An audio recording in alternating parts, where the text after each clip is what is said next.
मेरी लाइफ का target clear होना चाहिए कि मैं एक अच्छा बिजनेसमैन बनना चाहता हूँ, या मैं एक अच्छा टीचर बनना चाहता हूँ, या मैं एक अच्छा इंसान बनना चाहता हूँ। जरूरी तो नहीं है ना कि हर व्यक्ति जो है एक पर्टिकुलर फोकस पाथ पे चले और सक्सेस हो जाए, हर व्यक्ति नो।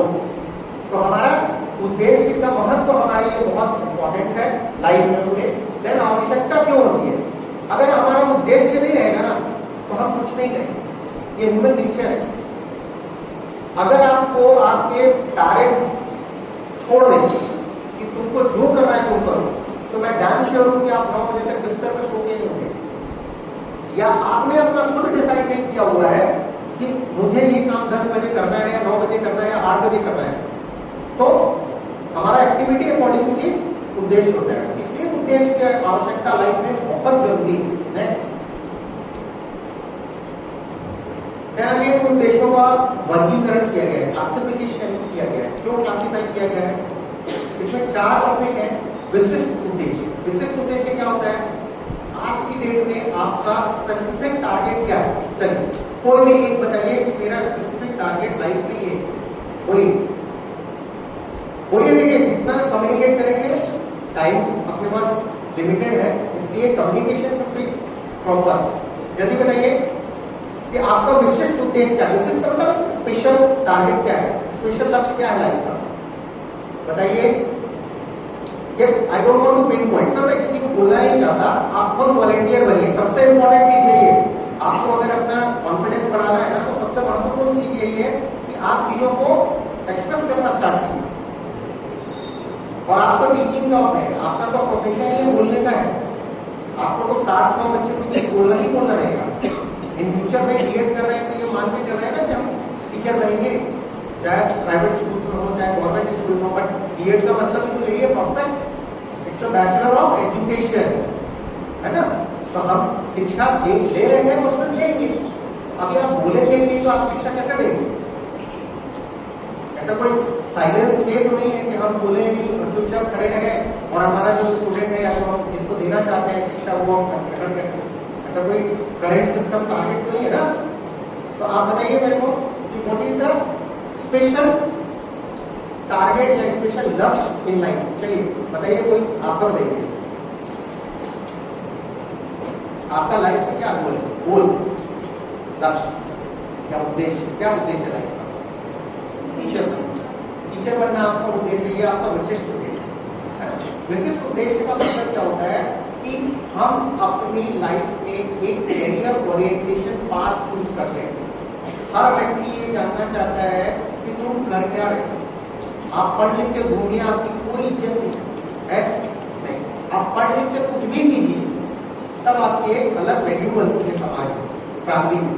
आप उठा के देख लीजिए, अपने पास्ट में एक्सपीरियंसेस होंगे आपके कि आप बहुत अच्छे पढ़े लिखे, लेकिन आप कुछ नहीं कर रहे।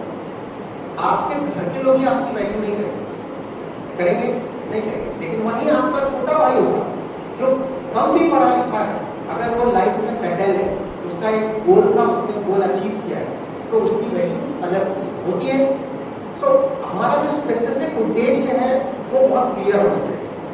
अब स्पेसिफिक उद्देश्य यहाँ जितने बैठे लोग हैं सबका है कि मेरा कैरियर सेट हो जाए, राइट। स्पेशली बॉयज, हम यही चाहते हैं। घर में क्या होता है, एक फैमिली होती है ना, वहाँ मेल पर्सनैलिटी अगर सेट है तो हम ये मानते हैं कि फैमिली सेट है। आज की डेट में हम महिलाएं भी पढ़ रही हैं और अपने कैरियर से ओरिएंटेशन, कैरियर ओरिएंटेशन के अकॉर्डिंगली वर्क कर रही है, that is good, that is a counter part, है ना। बट मोस्टली हम ये बात करते हैं कि लड़का अगर कुछ नहीं कर रहा है तो ये माना जाता है कि वो गुड फॉर नथिंग है, चाहे वो कितना भी पढ़ा लिखा हो, MA BA 3 बार कर लिया हो, उससे बड़ा। बट आपके एजुकेशन का यूटिलाइजेशन आप क्या कर रहे हो, तो वो विशिष्ट उद्देश्य। दूसरा है सार्वभौमिक उद्देश्य। सार्वभौमिक उद्देश्य का मतलब क्या होता है कि अगर हमने कोई एजुकेशन लिया है तो हम उस एजुकेशन को अपने तक सीमित ना रखें। समाज, राष्ट्र, व्यक्ति, स्टेट कैसे होता है, पहले पर्सनल होते हैं, व्यक्तिगत होता है। जब वो कहाँ जाता है, फैमिली के पास। हमारा बेनिफिट फैमिली को मिलना चाहिए। अगर मैं पढ़ा लिखा हूँ, मैं कुछ काम कर रहा हूँ, तो वो मैं फैमिली के लिए बेनिफिट से, ठीक है, हम अपने लिए भी करते हैं, बट अल्टीमेट फैमिली से डायरेक्टली रिलेटेड विद अस, तो हम अपनी फैमिली के लिए भी करते हैं। देन सेकेंड पार्ट आता है कि यार अगर मैं कुछ पाया हूँ तो मैं अपने समाज आसपास को जिस व्यक्ति एक सामाजिक प्राणी है, बिना समाज में कोई रह नहीं सकता, तो वो समाज के लिए भी कुछ करना चाहता है।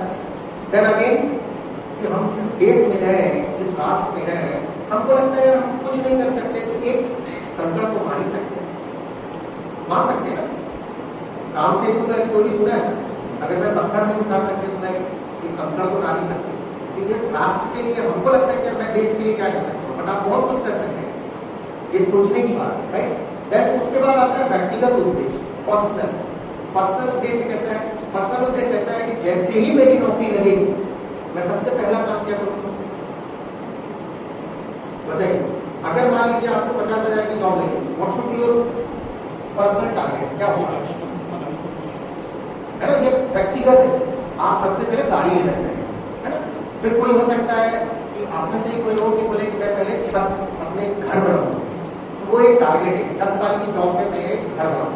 तो ये क्या होता है, ये व्यक्तिगत उद्देश्य होते हैं। चलिए नेक्स्ट आते हैं सामाजिक और राष्ट्रीय। ऑलरेडी वी हैव डिस्कस समाज और राष्ट्रीय। नेक्स्ट अब हम आते हैं सर्वांगीण विकास। सर्वांगीण विकास का मतलब स्पष्ट है, सिर्फ शब्द के अर्थ को अगर आप समझते हैं, सर्वांगीण सभी गुणों का, कोई भी गुण ऐसे ना हो, चाहे आपको कहीं पर अगर बोल दिया जाए कि आपको कुछ काम करना है, कोई भी काम, तो आप ये ना बोले कि ये काम ऐसा नहीं हो सकता। आप में इतना कॉन्फिडेंस होगा, ठीक है परफेक्ट नहीं, बट हम इस काम को कर सकते हैं। मुझे किसी को पढ़ाने की बात है तो ठीक है, मैंने बीएड किया है, मैं पढ़ा सकता हूँ या पढ़ा सकता हूँ।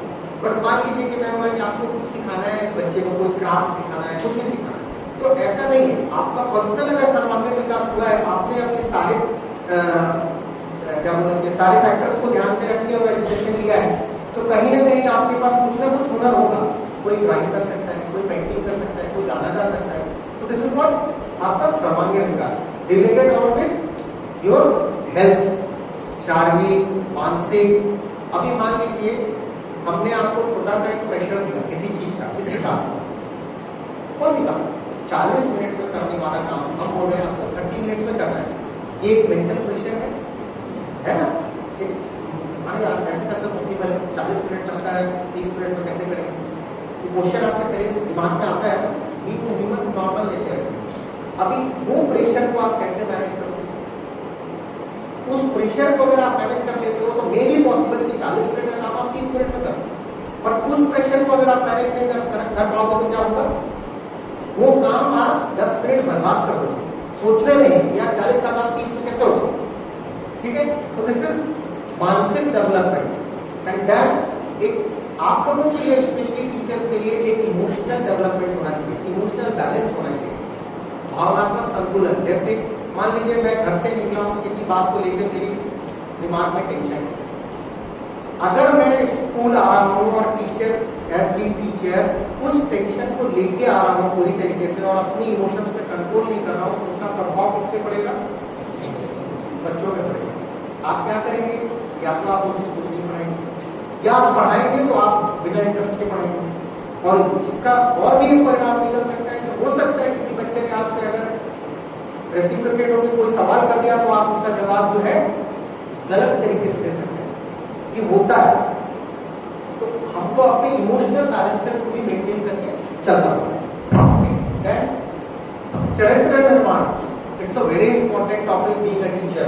मैं आपको बताता हूँ कि स्टूडेंट जो है, बच्चा जो है, विद्यार्थी जो है, वो अपने शिक्षक का फॉलोअर होता है। आप उस चीज को लिख के लेंगे, शिक्षक को वो बहुत हद तक फॉलो करता है। यहाँ पर मैं आपको एक छोटा सा डिफरेंस बोलूं, गुरु और शिक्षक, इसमें एक बहुत हेयर लाइन डिफरेंस है। आपका गुरु आपके पिताजी भी हो सकते हैं, आपका भाई भी हो सकता है, बट आपका टीचर कौन है, शिक्षक कौन है? जो आपको पढ़ा रहा है, जो आपको शिक्षा दे रहा है। एक हेयर लाइन डिफरेंस है। हम मानते हैं गुरु शिक्षक को रेस्पेक्ट करते हैं, बट एक हेयर लाइन डिफरेंस है। मैं अपनी आगे की बातों में आपको बताऊंगा तो आपको क्लियरेंस होगा। देन आप आइए व्यवसायिक कुशलता। चरित्र निर्माण पे हम बहुत ज्यादा फोकस करेंगे। आप ये मान के चलिए कि आपका चरित्र जैसा होगा, आप लिखित ले लीजिए कि आपके बच्चे उसको बहुत डीपली फॉलो करते हैं, और आज उसका परिणाम क्या हो रहा है? हम खुद ऐसे शिक्षक स्कूल में गुटखा पान खा के पहुंचते हैं और हम अपने बच्चों से बोलते हैं कि बेटा नशा करना बुरी बात है, वो मानेगा? नहीं मानेगा। हमको भूख लग रही है, हम बोल रहे हैं कि जाओ एक पैकेट लेज लेके आओ, अपने ही स्टूडेंट को बोल रहे हैं कि लेज लेके आओ, और उसके बाद क्लास में जाने के बाद हम उसको बोल रहे हैं कि packets food are not good for health, वो फॉलो करेगा? नहीं करेगा। आज 6G का जमाना है, बच्चे आज है ना 6G बच्चे क्या है, तत्काल बोलेगा। अभी 15 मिनट पहले शाम को भेज के और चिप्स मंगाए और हमको ज्ञान दे रहे हैं कि पैकेट फूड खाना पूरी बात। तो आपका ये क्या है, फॉलो है। बच्चा आपको इतना विगरसली फॉलो करता है कि आपका जो कैरेक्टर है उस कैरेक्टर के अकॉर्डिंगली वो बनना चाहे। तो आप समझिए कि क्या कैरेक्टर जो है उसके लिए पॉजिटिव है, क्या नेगेटिव है, क्या मुझे नहीं करना है अपने चरित्र में और क्या मेरे को प्रदर्शित करना है अपने चरित्र में। ये बहुत इंपॉर्टेंट चीज था। व्यवसाय को चलता नो डाउट। आज की डेट में हम बहुत कॉम्पिटिटिव एज में, बहुत कॉम्पिटिटिव, सबको नौकरी मिल पाना संभव नहीं है। इसलिए हमारा जो प्रोफेशनल डेवलपमेंट ऐसा होना चाहिए कि हम अगर नौकरी नहीं भी पाते हैं तो हमारी कुशलता से हम कुछ न कुछ करके बेरोजगारी जैसी समस्या से अपने आप को बाहर लाए। हम बेरोजगार है बोलने से बाहर नहीं आते, हमको कुछ करना पड़ता है तब हम बाहर आते हैं। नेक्स्ट, नागरिकता का विकास ये सेम चीज है। बीइंग अ ह्यूमन, हमारे अंदर जिस समाज में, जिस राष्ट्र में हम रह रहे हैं उसके लिए कोई ना कोई जिम्मेदारी, कोई ना कोई रिस्पॉन्सिबिलिटी हमेशा अपने अंदर डेवलप करनी चाहिए। नागरिकता का विकास में आप देखिए कि अक्सर क्या होता है, चलिए एक क्वेश्चन करता हूं मैं, उसका आंसर आप दीजिए कि हम पढ़ लिख के गवर्नमेंट से क्या एक्सपेक्ट करते हैं? बताइए बताइए। हम प्रजातंत्र में रहते हैं ना, प्रजातंत्र में रहते हैं तो हम हमेशा किससे एक्सपेक्ट करते हैं? गवर्नमेंट से। गवर्नमेंट से। हम गवर्नमेंट से क्या एक्सपेक्ट करते हैं? अगर हम पढ़ लिख लिए तो हम गवर्नमेंट से क्या एक्सपेक्ट करते हैं? हमें सही टाइम पे जॉब प्रोवाइड करें, हमें सही टाइम पे जॉब मिल जाए, ये हम गवर्नमेंट से एक्सपेक्ट करते हैं। ये हमारा, हम ये मानते हैं कि ये हमारा अधिकार है ना, कि हमने पढ़ लिख लिया तो हमें हमारे अधिकारों पे जो है नौकरी मिलनी चाहिए। पर आप मुझे ये बताइए कि क्या कोई बंदा या कोई भी शासक या कोई भी गवर्नमेंट 100% एम्प्लॉयमेंट दे सकता है? नहीं, इम्पॉसिबल। 100% इम्पॉसिबल है कि आपको एम्प्लॉयमेंट मिले। देन वहां पर क्या होगा? वहां पर चीजें आती हैं कि हमें अपने अधिकारों के साथ साथ अपने कर्तव्यों को भी ध्यान में रखना चाहिए। अगर मान लीजिए कि 100 पोस्ट निकली और आप 500 लोग हैं तो 400 लोगों को क्या करना होगा? कोई ना कोई रास्ता ढूंढना होगा ना, ढूंढना होगा। So what is that? सिर्फ अधिकार की बात मत, हमेशा अपने कर्तव्यों को भी अपने साथ लेके चलिए। अधिकार बहुत अच्छी बात है, हमें अधिकार का नॉलेज होना चाहिए, लेकिन क्या हमें अपने कर्तव्यों का बोध है? ये क्वेश्चन आप कीजिए अपने आप। देन यू विल फाइंड कि हाँ ठीक, ये हमारा अधिकार है, ठीक, हमको नहीं मिला है कोई बात नहीं, क्या हमने इस अधिकार को पाने के लिए अपने सारे कर्तव्य निभाए? ये सवाल करिए। मतलब बैलेंस कीजिए अधिकारों और कर्तव्यों। डेफिनेटली इसका जो रिजल्ट आता है बहुत पॉजिटिव आता है। शिक्षा के उद्देश्यों का समाज के आदर्शों से संबंध, इसको कोई एक पढ़े, बताइए कौन पढ़ेगा? पढ़िए। शिक्षा के उद्देश्यों का जिस प्रकार व्यक्ति के जीवन से सीधा संबंध है, ठीक उसी प्रकार समाज की आवश्यकताओं से भी अटूट संबंध होता है। इतिहास गवाह है कि जिस समाज में शिक्षा ने अपने उद्देश्यों को पूर्ण किया है, उस समाज में आदर्शों का निर्माण भी आवश्यक हुआ है। कालांतर में शिक्षा और शिक्षक की बदलती हुई बदलाव हुआ है, पर उद्देश्य आज भी वही है, एक सफल, सुसंस्कारी, सभ्य, आध्यात्मिक व्यक्तित्व का निर्माण। अब आप मुझे ये बताइए कि हम टीचर्स ज्यादा फील कर पाएंगे हमारे और आप समय, मतलब हम जब स्कूल में पढ़ते थे और आप जब पढ़ रहे थे या पढ़ रहे हैं, इन दोनों की पद्धतियों में चेंजेस आए। हमने अपनी लाइफ में कभी भी प्रोजेक्टर नहीं देखा स्कूल लाइफ, कभी नहीं। आज आप फर्स्ट डे से आप चले जाइए जितने भी स्कूल्स है, स्मार्ट क्लास के नाम पर आपको प्रोजेक्टर मिल रहा है।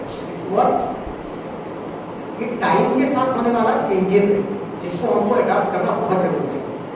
ठीक है, हमने लैपटॉप नहीं देखा, आप क्लास 1 से हो सकता है कि आप लैपटॉप देखते या पढ़ते भी।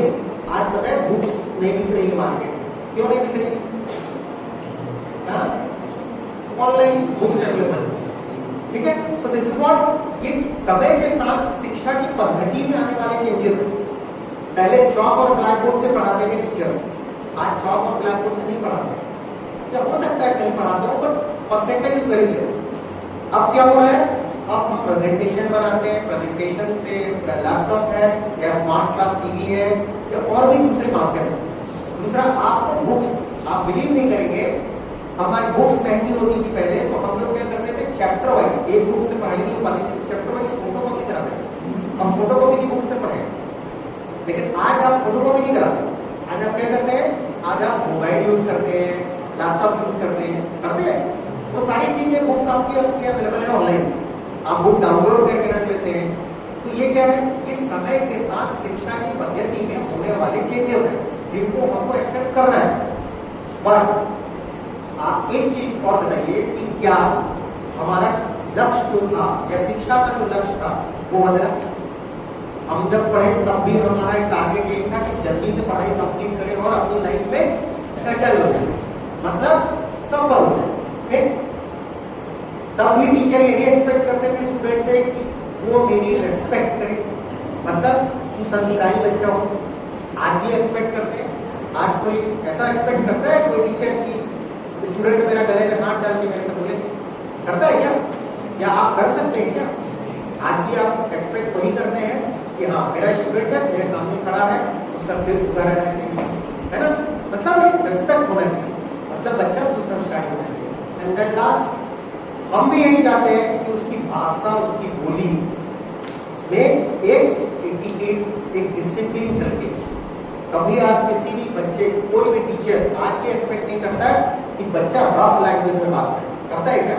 नहीं। मतलब शिक्षा का उद्देश्य तब भी वही था जब कुछ नहीं था, और आज सब कुछ है तब भी उद्देश्य वही है। उद्देश्य नहीं बदला शिक्षा का। हमें एक, हर टीचर चाहता है, टीचर को प्राउड कब फील होता है, शिक्षक को प्राउड कब फील होता है? शिक्षक को प्राउड तब फील होता है जब उनका पढ़ाया हुआ बच्चा, जिस उद्देश्य से उन्होंने उसको पढ़ाया है, वो सफल होता है। आप बिलीव नहीं करेंगे, अगर कोई बच्चा सफल होता है ना, तो जितनी खुशी उस बच्चे को नहीं होती होगी उतनी खुशी उस बच्चे के शिक्षक को होती है।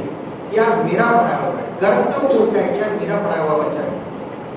इसलिए हर शिक्षक चाहता है कि जो शिक्षा का उद्देश्य है, एक सफल, एक सुसंस्कारी, एक सभ्य, एक आध्यात्मिक हम क्यों बोलते हैं? आध्यात्म से जुड़ने के बाद, आध्यात्म का मतलब ये नहीं होता है कि आप इधर उल्टा धोती पहन के, माला पकड़ लीजिए और मैं माला बैठ के जपते रहिए, दैट इज नॉट द आध्यात्म। हम स्पिरिचुअल साइंस उसको नहीं बोलते। स्पिरिचुअल साइंस ये होता है कि मुझे अपनी बॉडी में जो रिक्वायर्ड डेवलपमेंट्स है वो करने के लिए एक शक्ति चाहिए, एक पावर चाहिए, एक कूलनेस चाहिए। आप शांत कैसे रह सकते हैं? लोग बोलते हैं ना मेडिटेशन, डेली 5 मिनट मेडिटेशन कीजिए, ध्यान कीजिए, आपको शायद कराया भी गया होगा। तो मेडिटेशन करने से आपको क्या होता है? आपका ब्रेन बैलेंसिंग पावर आपको बढ़ता है, आप अपने दिमाग को शांत रख सकते हैं, और जब आप शांत दिमाग से कोई डिसीजन लेते हैं तो वो डिसीजन सही होता है। लेकिन वही अशांत दिमाग से हम जब लेते हैं तो डिसीजन गलत हो सकता है, राइट? तो ये कुछ चीजें ऐसी हैं जो कभी चेंज नहीं होती। भले समय के साथ जो है मोड ऑफ एजुकेशन चेंज हो गया, शिक्षा का पद्धति चेंज हो गई, लेकिन उद्देश्य आज भी वही, उद्देश्य में कभी बदलाव नहीं आया। और ये भी बहुत इंपॉर्टेंट चीज है कि आपको समय के साथ होने वाले चेंजेस एक्सेप्ट करने होंगे। आज आप कहीं भी गए, आप अगर कंप्यूटर नहीं जान रहे हैं, you are good for nothing, आप 99% होल्डर हो जाएंगे। मैं आपको बता दूं, आज की डेट में जो गवर्नमेंट स्कूल के टीचर है, वो अगर 6 घंटे ड्यूटी कर रहे हैं, तो उसमें 1 घंटा उनको टेक्निकली ड्यूटी करना होगा। टेक्निकली ड्यूटी होगा, समझ रहे? कोई समझा? तकनीकी रूप से उनको ड्यूटी करना पड़ रहा है। कैसे? अटेंडेंस आपको मोबाइल में बात करना है, you have to use gadget. बच्चों के डिटेल्स आपको मोबाइल में अपडेट करने हैं, ऐप आ गया है, आपको गैजेट यूज करना है। अगर आप नहीं जानते हैं स्मार्ट मोबाइल चलाना, तो आप कर सकते हैं, लेकिन हमको ये नहीं करना है कि हम 6 घंटे में 5 घंटे मोबाइल यूज कर रहे हैं, 1 घंटे बच्चों को पढ़ा रहे हैं। ये नहीं होना चाहिए। तकनीकी को हमें स्वीकार करना है, उसका मिसयूज नहीं करना है। ये बहुत इंपॉर्टेंट चीज है, ठीक है। नेक्स्ट, ओबियसली ये टाइम का डिमांड है कि आज जिस फास्ट लाइफ में हम जी रहे हैं, वहां no doubt money is matter, पैसा बहुत महत्वपूर्ण चीज है। एक संस्कृत का एक श्लोक भी है,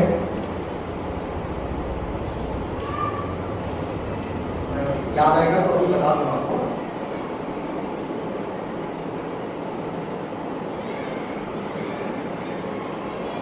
ठीक है, एक श्लोक भी है कि अगर आप समाज या धर्म या राष्ट्र के लिए भी कुछ करना चाहते हैं ना, तो आपके पास क्या होना चाहिए? पैसा। धनात् धर्म तथा सुखम। धन होगा तभी आप धर्म का काम कर पाएंगे, और तभी आपको, अगर आप कुछ करना चाहते हैं, हमेशा याद रखिए, अगर आप कुछ करना चाहते हैं, अगर आप उस चीज को कर लेते हैं, तो आपको सबसे ज्यादा खुशी कहाँ होती है? आपको अपनी अंतरात्मा में, ये मैं करना चाहता था या चाहती थी और ये कर लिया, ठीक है। तो वो खुशी आपको तब मिलेगी जब आप अपनी सोची में काम करेंगे। लेकिन सोची में काम करने के लिए भी आपको क्या चाहिए? मतलब हम कहाँ रह गए? We are living in the era of money, but money should not be the only prime. पैसा भी सब कुछ नहीं है, बहुत कुछ है, लेकिन सब कुछ नहीं, क्योंकि आवश्यकता का अंत कहीं नहीं।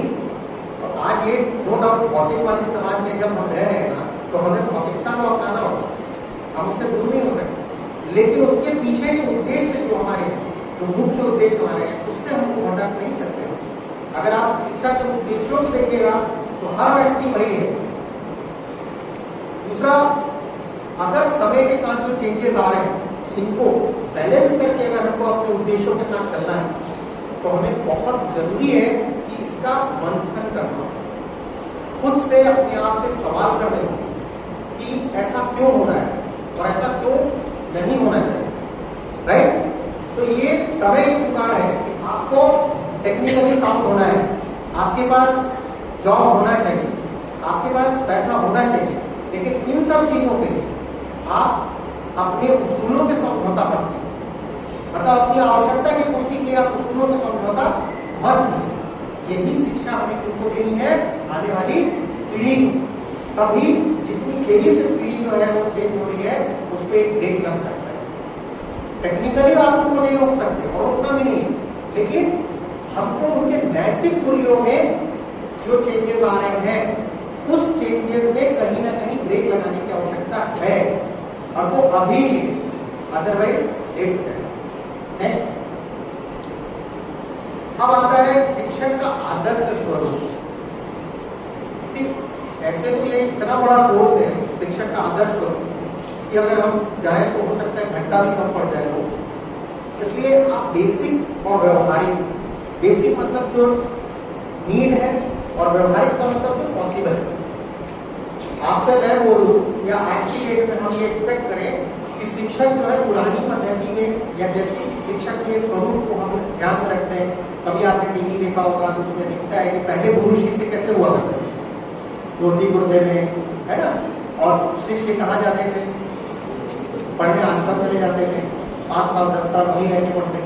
ये शिक्षा का प्राचीन स्वरूप था। आज हम एक्सपेक्ट करें तो पॉसिबल है क्या? नहीं। व्यवहारिक रूप से क्या है? आपका ड्रेसिंग सेंस डिसेंट होना चाहिए। हम आपसे धोती कुर्ता एक्सपेक्ट नहीं करते, लेकिन हम आपसे एक्सपेक्ट करते हैं कि आप जो कपड़े पहने वो आपके प्रोफेशन को सूट करें। तो ये क्या है कि व्यवहारिक चीज है। भाई मैं आपके यहाँ पर ये डिस्कस करूंगा कि अगर हम एक शिक्षक का स्वरूप देखने जाए तो वो अलग सा मिलता है, लेकिन एक नॉर्मल चीज जैसे हमारी भाषा में पोलाइटनेस होनी चाहिए, हम स्वयं डिसिप्लिन होंगे, हम स्वयं डिसिप्लिन। मैं आपसे एक सवाल करता हूँ, उसका जवाब जो देगा सही जवाब मिलकर क्या था। आप मुझे एक बताइए कि किसी भी ऑर्गेनाइजेशन जैसे ये सरस्वती शिक्षा महाविद्यालय सबसे पहले किसको आना चाहिए? सर्वप्रथम किसको आना चाहिए ये विद्यालय का? आप बताइए।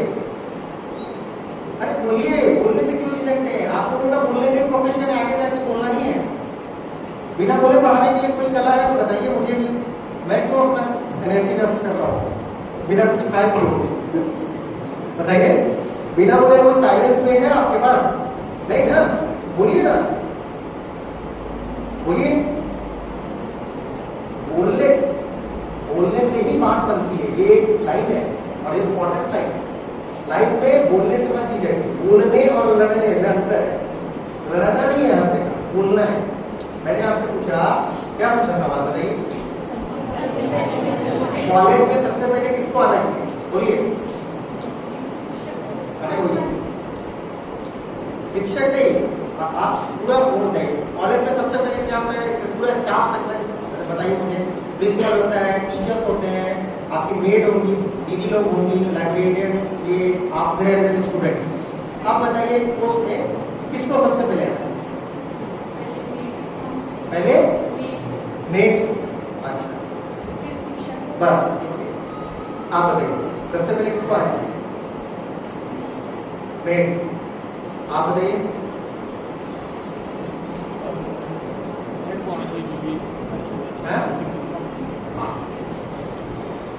ठीक है, अब देखिए हमारे सोचने और समझने के लिए हमने बैकफ्लैश नहीं देखा। बैकफ्लैश मतलब इस क्वेश्चन का पीछे नहीं गया। आपने बोला मेड को आना चाहिए, आप क्या सोच के मेड को बोली चुनी करेंगे?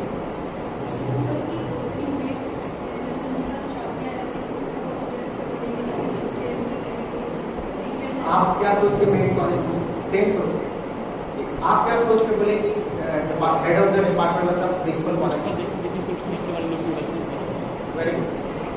हमेशा ये याद रखें, फॉलोअर्स जो देख के ही लोग फॉलो करते हैं। बैठिए। किसी भी संस्था, नॉट ओनली दिस स्कूल, किसी भी संस्था में सबसे पहले आने वाला व्यक्ति उस संस्था का हेड होना चाहिए। ये डेवलपमेंट आपके अंदर आनी चाहिए। आप अगर किसी संस्था का हेड हो जाते हैं तो आप क्या बजे पहुंचेंगे? मान लीजिए चलिए आप 10:30 बजे पहुंचते हैं, आप हेड हो, आपकी मेट 10:15 बजे आ रही है, मेट को 10 बजे आना चाहिए। आप ही 10:30 बजे अगर आ रहे हो तो आप कैसे जानोगे कि मेट 10:15 बजे आ रही है? और आप बोलिएगा, मान लीजिए आप किसी की सुनी बात पे आपने बोला कि तू लेट आ रही हो आज की डेट में, आज हमारा सीएल लग गया है, तो क्या बोलेगी? मैडम आप आई नहीं थी, मैं पहले आ गई। अब आप बताइए, हाँ आंसर? आपके पास कोई आंसर है? No, you don't have answer. हमेशा याद रखिए, किसी भी प्रोफेशन में, कोई भी प्रोफेशन, जरूरी नहीं है आप बीएड कर रहे हो सकता है कल आप बैंक के एम्प्लॉइज है, जो हेड ऑफ द डिपार्टमेंट है मतलब उसका ऑनर है, मालिक है या बॉस है, उसको सबसे पहले आना है। तब वो अपने नीचे वाले को एक एजुकेशन प्रोवाइड करता है कि boss time is very important. अगर मैं 10 बजे आऊंगा तभी मैं देख पाऊंगा कि कौन 10 बजे नहीं आता है। अगर मैं खुद 10:30 बजे आ रहा हूँ तो मैं कैसे बोल सकता हूँ 10:15 बजे वाले को कि तुम लेट आ? बोल सकता हूँ? तो ये दिस इज व्हाट हम शिक्षक का स्वरूप ऐसा होना चाहिए कि उसको जो शिक्षक है उसका स्वरूप फॉलो अगर बच्चा कर लिया so that is enough for the education.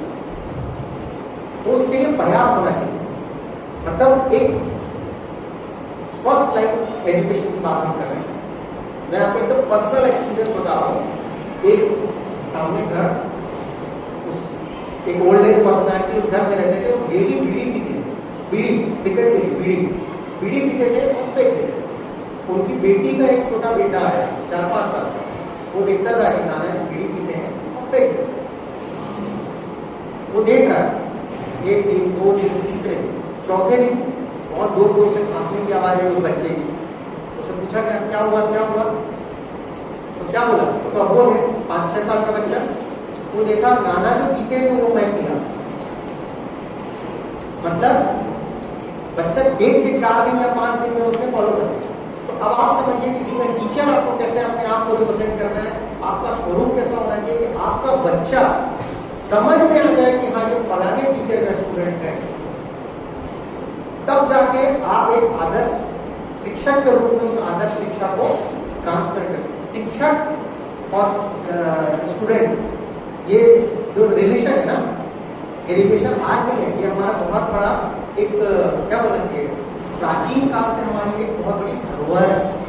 आप उठा के देखिएगा तो जो रिलेशन है आज भी टीचर्स का रिस्पेक्ट है, लेकिन किस टीचर का रिस्पेक्ट है, जो एक आदर्श के रूप में अपने आप को स्थापित कर चुका है। और हम ये 100% का एक्सपेक्ट नहीं कर सकते, बट हम अपने अंदर ये चीजें डेवलप करें कि अगर हमको देख के कोई सीख रहा है ना, तो उसके अंदर एक छवि हमारी दिखनी चाहिए। ठीक है, तो अब आदर्श स्वरूप की उस पर बात करेंगे नेक्स्ट। ये सबको पता है, इस पे हम कोई डिस्कशन नहीं करते कि शिक्षक राष्ट्र का निर्माता है और किस मोड में निर्माण करता है, अकेले निर्माण करता है। पिछले 30 सालों में किसी टीचर ने कितने आईएएस निकाल दिया हो, वो बेचारा खुद आईएएस भले ना हो, लेकिन आईएएस निकाल दिया। कैसे निकाला? कोई ना कोई तो पढ़ाया होगा ना उस बच्चे को, कोई ना कोई तो शिक्षक रहा होगा। तो कैसे होता है? ऐसे ही होता है। हम जब 11th में आए तो हमारे सरस्वती शिशु मंदिर में साइंस का जो टीचर था वो वहां से सरस्वती शिशु मंदिर छोड़ के सेंट एवेस आ गए। आप बिलीव करेंगे, हम 10 से 12 बच्चे जो उसको हटाया करते थे, जो शिक्षक को चाहते थे कि हमको पढ़ाए, हम 10 से 12 बच्चे स्कूल चेंज कर दिए कि नहीं, अगर साइंस का टीचर हमारा वहां चला गया और हमारा साइंस पढ़ना लक्ष्य है तो हमको उसके पीछे जाना होगा, हम लोग सेंट एवेस आ गए। तो एक्चुअली ऐसा आपको अपने आप में एक आदर्श डेवलप करना होगा कि बच्चा आपको फॉलो करे, आपके पीछे बढ़े, आपके पास आए, न कि डरे। भाई बच्चे के अंदर में बहुत सारे क्वेश्चन चलते रहते हैं, उस क्वेश्चन का आंसर वो एक्सपेक्ट करता है कि मेरे शिक्षक, मेरा गुरु ये मुझे आंसर देगा, पर वो कैसे देगा जब तक वो प्रश्न आपके सामने नहीं आया। और आप एक ऐसे शिक्षक है जिनसे बच्चा आके बात करने में डर रहा है, तो इज इट पॉसिबल वो आंसर पाएगा? नहीं पाएगा। तो वो क्या करेगा? वो अपने दिमाग से सोचेगा कि इसका ये उत्तर हो सकता है, इसको ऐसे कर दिया जाए, खत्म करो बात। ऐसा नहीं करना है, हमें एक ऐसा आदर्श स्वरूप प्रस्तुत करना है कि बच्चा हमारे पास आने से झिझके ना, रेस्पेक्ट हमारा प्रॉपर हो। कब? जब हम बच्चे को रेस्पेक्ट दें। मैं खुद भी बता रहा हूँ, कई बार ऐसा सिचुएशन आपने फेस किया हुआ है लोगों के कि कहीं का गुस्सा कहीं उतरता है। क्यों? घर में हम किसी परेशानी से जूझ रहे हैं और हम स्कूल में आके उस गुस्से को उतार रहे हैं, ये सही है? कई आप लोग आज के दिन में यूट्यूब और रील्स का जमाना है, आप देख रहे होंगे कि ये टीचर मतलब ये इस तरह हो गया है कि मैडम लोग या सर लोग हाथों से भी बच्चों को मार दे रहे हैं। मतलब वो क्या है? That is frustration. आप अपना बैलेंस नहीं रख पा रहे हैं, आपका इमोशनल और मेंटल बैलेंस नहीं हो पा रहा है, इसलिए आप अपने दिमागी परेशानी को कहाँ उतार रहे हैं? कहीं ना तो चाहिए ना, मुझे अगर रिलैक्स चाहिए तो कहीं ना कहीं तो करना चाहिए, वो चीजें नहीं होनी चाहिए। ठीक है, सिंपल है। आदर्श शिक्षक के स्वरूप में मैं मोस्टली 4 पॉइंट 5 पॉइंट फोकस किया हूँ, ये सबको पता है। एक्चुअली टीचर जो होता है ना, एक्चुअली टीचर को आज की डेट में जो कम मिल रहा है, ये आपका सबसे ज्यादा होना चाहिए धैर्य और सहनशीलता। धैर्य का मतलब अगर बच्चा एक बार पूछा, उसको नहीं समझ में आया, दूसरी बार आया, नहीं समझ में आया, तीसरी बार आया, तो हमारा धैर्य नहीं टूटना चाहिए, क्योंकि मेरा काम ही वही है, उसको शिक्षा देना। दूसरा, सहनशीलता का मतलब हर मामले में सहनशील होना चाहिए। आज क्या होता है, आज हम टीचर सरकार को दोष देते हैं कि हमसे पढ़ाई छोड़ के सब काम कराया जा रहा है। भाई ऑप्शन है आपके पास, आप नौकर है ना, नौकरी को बाइफरकेट करने से क्या होता है? नौकरी, इन दोनों को मिलाइए तो आप नौकरी आते हैं। आप जिस दिन नौकरी ज्वाइन किए थे सरकार की, उस दिन आप ये डिसाइड करके आए थे कि जो गवर्नमेंट मुझे बोलेगी करने को मुझे करना ही पड़ेगा। There is no option. Option है गवर्नमेंट ने स्कीम चलाई, बच्चों को मध्याह्न भोजन कराना है, आपको बैठा के पंक्ति में खिलाना ही खिलाना है। आपको सपोर्टिंग हैंड दे दिया गया, रसोईया दे दिया गया, चलो ठीक है, but you should be take care. आपको देखना है ना, पता चला कि आप नहीं है, आप अपने मोबाइल और रील में व्यस्त हैं, बच्चे राइस का गोला बना के दूसरे को मार रहे हैं, कौन रिस्पॉन्सिबल हुआ? आप, क्योंकि बच्चे तो आपकी रिस्पॉन्सिबिलिटी है। तो ये चीज है।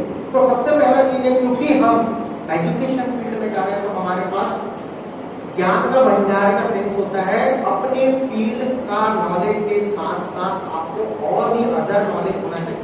आप मैथ्स के टीचर हैं, डजंट मीन कि सिर्फ मैथ्स आप एकदम पागल। बच्चा कल आपसे आके ये पूछ सकता है कि सर पहले प्रधानमंत्री कौन थे? अब चूंकि आपको नहीं पता है तो आप क्या बोलेंगे उसको? बताइए सर। ये जवाब होता है जब हिंदी वाले टीचर से पूछना या जब सोशल साइंस वाले टीचर से पूछना, ठीक है? दूसरी बार वो आएगा ही नहीं आपके पास। एक्सेप्ट करना स्टार्ट। एक्सेप्ट करने का मतलब मुझे सिर्फ subject knowledge is not more than sufficient. आपको सब्जेक्ट के अलावा भी जो कॉमन नॉलेज, सामान्य ज्ञान जिसको बोला जाता है, वो जरूर होना चाहिए। करंट अफेयर्स का ज्ञान जरूर होना चाहिए। उसके लिए अपडेट होते रहिए एज दी टीचर। आज आपसे पूछ लिया जाए कोई भी एकदम करेक्ट नॉलेज और आपके पास नहीं है, बच्चा कैसे उसको करेगा? भाई आपके पास होता है तो आप डिस्कस करते हैं बच्चों से, आप बताते हैं बच्चों को। तो as be a good teacher you should be full of baskets with all fields. अपना फील्ड तो अच्छी बात है, आप साइंस के टीचर हैं, आप मैथ्स के हैं, आप इंग्लिश के हैं, आपको इंग्लिश बहुत अच्छा आता है, बहुत अच्छी बात है। लेकिन अगर बच्चा हिंदी में आके किसी चीज को पूछ लिया, मैं आपको दिखाना नहीं चाहता, मेरे पास एक ऐसा एविडेंस है अभी, स्टॉप नहीं है, तो मैं आपको लिख के बताता। एक बहुत अच्छे नामी स्कूल के टीचर है, यहाँ लिखने का कोई साधन है?